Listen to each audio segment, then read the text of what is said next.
Hey guys, it's Yash Gupta and welcome back to my YouTube channel. तो आज की video charts के ऊपर नहीं है, टेक्निकल्स के ऊपर नहीं है। आज की वीडियो है साइकोलॉजी के ऊपर। मैंने इंस्टाग्राम पे एक पोल किया था जिसमें मैंने एक क्वेश्चन पूछा था कि अपनी ट्रेडिंग करियर की सबसे बड़ी मिस्टेक बताओ। तो काफ़ी ज़्यादा लोगों ने वहाँ पे कमेंट किया, अपनी सबसे बड़ी मिस्टेक शेयर करी।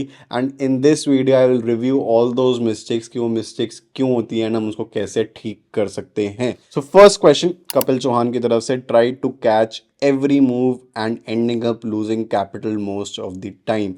So basically we call it over trading. Over trading में लेट्स से कि अगर मैंने सुबह 2 ट्रेड लिए, दोनों ट्रेड प्रॉफिटेबल हुए, तो मेरे को लगता है कि मैं उस प्रॉफिट को रिस्क कर सकता हूँ एंड मैं पूरा दिन ट्रेडिंग करता रहता हूँ and then I end up losing that profit and maybe your capital also. Second scenario कि अगर आपके शुरू में ही 2 लॉस हो गए तो आपकी साइकोलॉजी बिगड़ जाती है एंड आप अग्रेसिवली ट्रेड करते रहते हो एंड अपनी कैपिटल को ब्लो कर देते हो मेजरली एक ही दिन में एंड जो भी आपका प्रॉफिट होता है आप सारा लूज कर जाते हो। इसके लिए एक सिंपल डिसिप्लिन, एक सिंपल रूल बनाना है। अपने profit, maximum profit per day, maximum profit पर मैक्सिमम लॉस पर डे को सेट करना है। लोग एक टारगेट लेते हैं कि यार मेरे को हर दिन 10,000 रुपये चाहिए या हर दिन 5,000 रुपये चाहिए या 50,000 रुपये चाहिए। That is something which is wrong. You can not set that target, क्योंकि जब आप वो टारगेट सेट करते हो तो आप मार्केट को लेके थोड़ा सा बायस हो जाते हो उस टारगेट को अचीव करने के लिए। बट अगर आप अपना एक मैक्सिमम प्रॉफिट सेट करते हो कि भाई एक दिन में मैं मैक्सिमम प्रॉफिट 10,000 का लूंगा और मैक्सिमम लॉस जो है वो 5,000 का लूंगा, जैसे ही वो लॉस या वो प्रॉफिट अचीव होता है उस टाइम आपको ट्रेडिंग बंद करनी पड़ेगी। अपने अकाउंट्स को लॉग आउट कर दो, जो करना है करो, बट जैसे ही वो मैक्सिमम प्रॉफिट या मैक्सिमम लॉस अचीव हो, चाहे दिन के सुबह 8 बजे हो और पूरा दिन खाली बैठना पड़े, बट उसी टाइम ट्रेडिंग को बंद करना है। क्वेश्चन नंबर 2, कॉल टिप पर बिलीव करना। ब्रिजबासी ने क्वेश्चन पूछा है। कॉल्स और टिप्स एक ऐसी चीज है जो लॉन्गर टर्म में आपको प्रॉफिटेबल नहीं बना सकती। अगर मैं पर्सनली ट्रेड कर रहा हूं तो मेरी कैपिटल सबसे डिफरेंट है और मेरा रिस्क मैनेजमेंट सबसे डिफरेंट है। लेट्स से मेरी कैपिटल 10 लाख रुपए है, बट मैं 50% रिस्क ले सकता हूँ और किसी और की कैपिटल 1 लाख रुपए और सिर्फ 20% रिस्क ले सकता है। हम दोनों लोग सेम ट्रेड नहीं ले सकते, वो मेरे हिसाब से कभी ट्रेड कर ही नहीं सकता। तो कॉल्स और टिप्स कभी भी लॉन्गर टर्म में प्रॉफिटेबल नहीं होती। When ever I give any trade I share my analysis कि आप उस एनालिसिस से सीखो, बट कॉल्स एंड टिप्स कभी भी हमें फॉलो नहीं करनी चाहिए। क्वेश्चन नंबर 3, ये क्वेश्चन है निखर नंदीवाल का। Doing averaging many times in future long position and hold the loss, कभी तो प्रॉफिट में आएगा। ये एक मैथमेटिकल मिस्टेक है। लेट्स से कि मैं $100 पे कुछ करेंसी बाय करता हूँ एंड 95 मेरा लॉजिकल स्टॉप लॉस होना चाहिए। 95 पे प्राइस आया, बट मेरे को लगता है यार नहीं यार, $5 का लॉस बुक नहीं करूँगा, होल्ड करूँगा। फिर वो $90 आ गया। अब $90 पे एक एक्चुअल डिमांड जोन, एक बहुत अच्छा बाइंग जोन था जहाँ पर आप बाय कर सकते हो। अब आपने $90 से उसको होल्ड करा, वो वापस $100 आ गया, आप नो प्रॉफिट नो लॉस में आए। But on the other hand एक ऐसा सिनारियो लेते हैं जहाँ पे आपने 95 पे लॉस बुक करा होता और 90 पे फिर से बाय करा होता। इस सिनेरियो पे अगर वो वापस 100 आएगा तो आप $5 प्रॉफिट में होगे।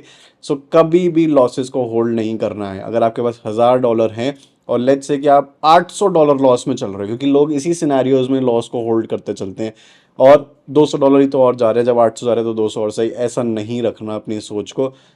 $800 का लॉस बुक करोगे कि वो 200 से 1,000 वापस बनाए जा सकते हैं, क्योंकि आपने उस ट्रेड में बहुत कुछ सीखा होगा।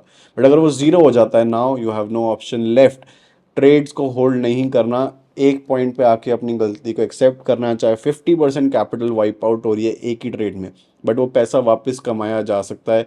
लंबा होल्ड करते रहोगे, एक बार ही हो सकता है प्रॉफिट में आ जाओ, 2 बार ही आ जाओ, बट 10 ट्रेड्स में अगर अपनी एवरेज देखोगे you will and up losing your money. Next question, ये क्वेश्चन है, मैं नाम पढ़ नहीं पा रहा हूँ। So what even I when even I trade it I head S L and go.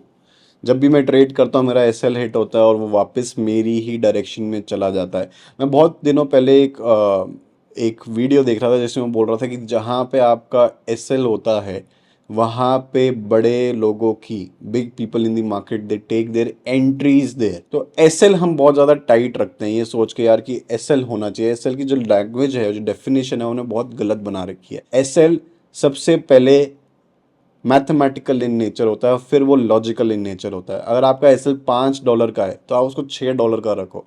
हम रखते हैं $3 क्योंकि मैं बड़ी क्वांटिटी ले रहा हूँ, मैं उतना एस एल अफोर्ड ही नहीं कर सकता। नहीं, अगर आपका एस एल 5 का होना चाहिए तो उसको आपको 6 रखना ही चाहिए, रखना ही पड़ेगा। हम उल्टा करते हैं कि हम एस एल को और टाइट कर लेते हैं कि टाइट एस एल नहीं। एस एल आपका एक ऐसी जगह पे होना चाहिए जहाँ पे किसी भी सिनेरियो में मार्केट कोई विक भी क्रिएट नहीं कर सकती, मार्केट उस पॉइंट पे आ ही नहीं सकती, मार्केट उस पॉइंट पे पहुंच ही नहीं सकती। ऐसी जगह पे हमारा एस एल होना चाहिए। Last question, taking a loan of 10 lakh rupees and ending up losing it all in Indian markets. ये क्वेश्चन है तरुण ठाकुर का। Taking a loan for trading is the biggest mistake you can do. वो आपको एक ऐसी vicious cycle में डाल देगा। क्यों? अगर आपने वो पैसे का लोन लिया है, इसका मतलब आप उस चीज़ को अफोर्ड नहीं कर सकते, और जब आप उस चीज़ को अफोर्ड नहीं कर सकते तो आप उस चीज़ को हैंडल नहीं कर सकते। ट्रेडिंग में काफ़ी लोगों का एक क्वेश्चन होता है कि हमारा लॉट साइज, ट्रेडिंग साइज क्या होना चाहिए, कैपिटल इन्वेस्टेड, मार्जिन कितना रखे पर ट्रेड।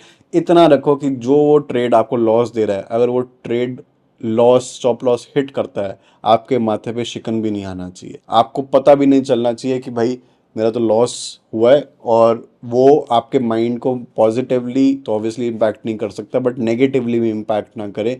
आपको पता भी ना चले कि आपने लॉस बुक की है। आप रिवेंज ट्रेडिंग ना करो, उसके बाद आप एग्रेसिव ना हो, उसके बाद आप लो फील ना करो, उसके बाद आपकी कैपिटल इतनी होनी चाहिए। बट जब आपने लोन ले लिया तो ऑब्वियसली वो एक ऐसी कैपिटल है, ऐसा अमाउंट है जिसको आप अफोर्ड ही नहीं कर सकते। So that is why loan लेना can be the biggest mistake when you are trading. Loan कभी भी नहीं लेना, पैसा उतना ही डालो जितना आप अफोर्ड कर सकते हो। So thank you for watching the video guys. Please do tell me in the comment section video कैसी लगी, give me the feedback, and मिलेंगे इन द नेक्स्ट वीडियो।